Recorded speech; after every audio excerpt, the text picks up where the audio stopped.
Now in the previous tutorial, we went over how to connect your camera to the iCAST Mini, and now we're going to move on to the next step, which is how to do auto tracking with the iCAST Mini.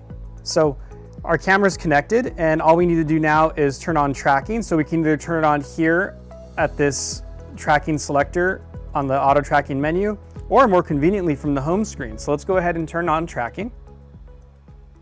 All right, so now tracking is on, and as you can see, I'm moving on my set and the camera is following me. So first I have this page here that has my figure size. You can have a full shot. And this is going to be a full body shot. So I'm going to show all of my scene here. So if I'm in a classroom doing a presentation, I have a whiteboard over here and I could wheel that in. I have a podium here. So maybe if we're at the podium, we're going to want to do more of a half body shot, let's say. Or maybe we want a close-up, so we'll press close-up.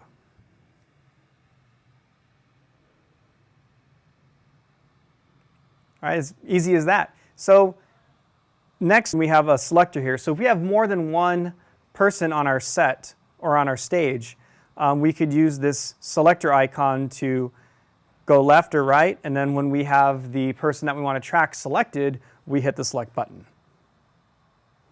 So now we have these settings for the placement. So we can do left, center, or right. So right now I have it on center.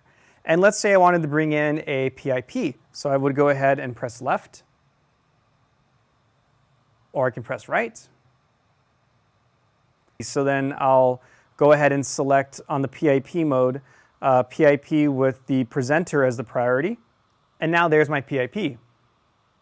I'm doing a presentation about all the different workflows we can do with our auto tracking cameras. And I also have this other option, which is the PIP as the priority. So I have the priority as my slide. I also have these auto tracking speed settings. So I have mid, fast, and slow. So currently I'm on mid, and I can go to slow. So now as I move on my set, the camera will slowly follow me. And if a presenter is not doing an awful lot of movement, then this is a great option.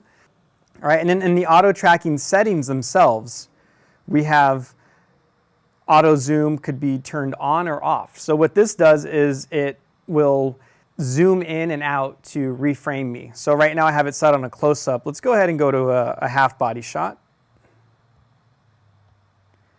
So then if I turn off auto zoom, now when I move closer to the camera, it's not going to zoom out to try and bring me closer to a half body shot or a wide shot or a close-up. And this might be preferable for some users because they don't want the camera always zooming in and out to reframe.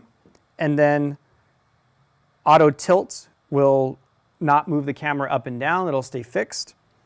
And then there is tracking preset position. So right now I have it set on preset 1 for when it starts tracking. So it'll go to whatever you set preset 1, as it'll go to that preset for tracking. And then the other option is to choose current position. So wherever you have the camera currently pointed, that's where it'll start tracking position.